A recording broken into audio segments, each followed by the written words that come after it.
XR125 FI. Palit po tayo ng lining. Nakalas na po natin at nalinisan na rin. Ito po gagamitin natin. Bali 8,000 mahigit na po ang tinakbo nito.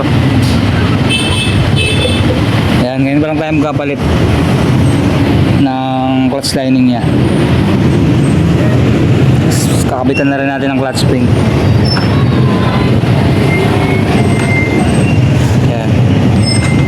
Bali hangin na lang ito, nalinisan ko na ng gas. Tuyuin na lang. Ano, okay. Selpak na natin to. Yan, ayos na. Nasalpak na natin.